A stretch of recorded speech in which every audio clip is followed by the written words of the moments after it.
अभी मैं मरा नहीं हूँ, अभी कहानी बाकी है। ये भाजपा के उस अहंकार को तोड़ने का चुनाव है। जय बिहार। भाजपा का हारना तय है।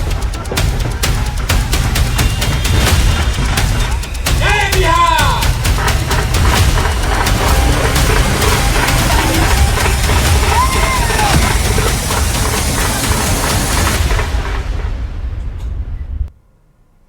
नमस्कार, नमस्ते बिहार में राहुल ओझा आपके साथ। नमस्कार, नमस्ते बिहार, सुप्रभात। मैं आपके साथ विभा उपाध्याय। कहते हैं ना कि सदा एक दिन बराबर नहीं होते। आज बांकीपुर ने वो भी साबित कर दिया। बीजेपी के 30 साल की ऐतिहासिक जीत सीट और बांकीपुर विधानसभा उपचुनाव में जनसुराज के प्रशांत किशोर ने 30 दिन के प्रचार प्रसार से पूरा समीकरण ही बदल दिया। जनसुराज का गठन करने के बाद पीके पार्टी के पहले विधायक भी बने हैं। इस जीत के बाद कार्यकर्ताओं में गजब का उत्साह। ये रिपोर्ट आपको दिखाते हैं।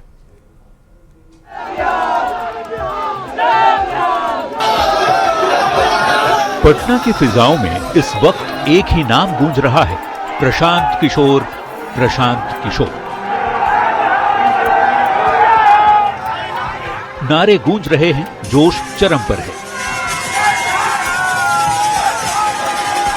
और समर्थकों का दावा है पीके के आगे सब फीके।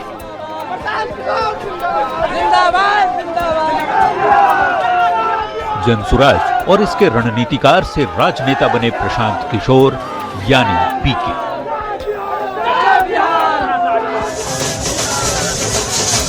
इस जश्न ने जनसुराज कार्यालय को मानो चुनावी उत्सव में बदल दिया। हर तरफ जीत का रंग, हर हाथ में मिठाई, हर जुबान पर बधाई और हर चेहरे पर भरोसे की मुस्कान।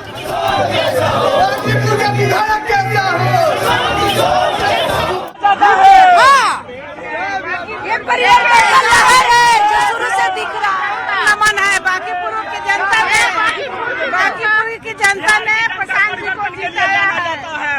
बिहार की जनता ये बता दे रहे प्रधानमंत्री को मेरा सीधा मैसेज है, यही आप गद्दी छोड़। जनता को हम लोग कभी नहीं भूलेंगे। बांकीपुर की जनता ने हम लोगों को जिताने का काम किया है। उपचुनाव के नतीजों के रुझानों से ही जनसुराज कार्यालय का पारा 7वें आसमान पर पहुंच गया। जो गलियारे कभी सिर्फ चुनावी चर्चाओं से गूंजते थे, आज वो जीत के जश्न, ढोल की थाप और जीत के नारों से थर्रा रहे हैं।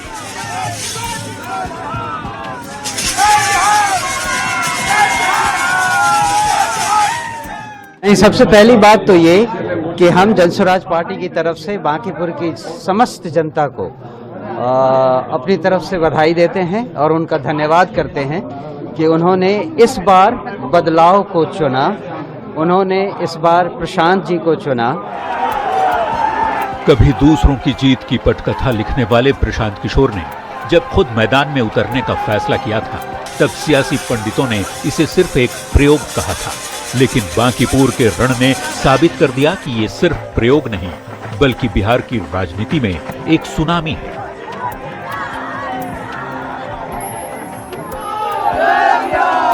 ये जनसुराज के जीत की लिखी जा रही पटकथा और कहानी है। ये पीके नहीं, धुरंधर हैं, जिसके आगे बड़े बड़े दिग्गज सरेंडर हैं। बांकीपुर की जनता की जीत है। लाइट खोलो। और जैसा कि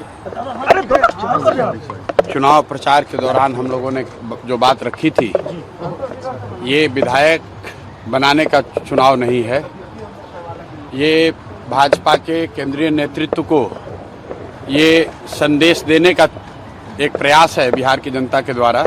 और आज की जीत उसी बात को फिर से मजबूत करने के लिए है कि एनडीए को, भाजपा को लोगों ने जिताया है।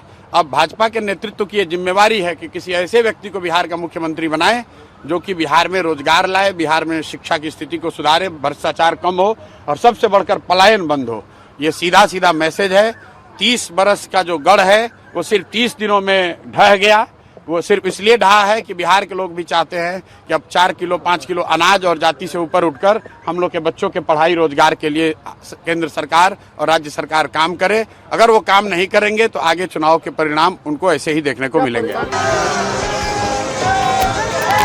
बड़े बड़े दिग्गजों के किले ढह गए, पारंपरिक पार्टियों के समीकरण कागजों पर धरे के धरे रह गए और बांकीपुर की जनता ने साबित कर दिया कि अब सिर्फ वादों से काम नहीं चलेगा।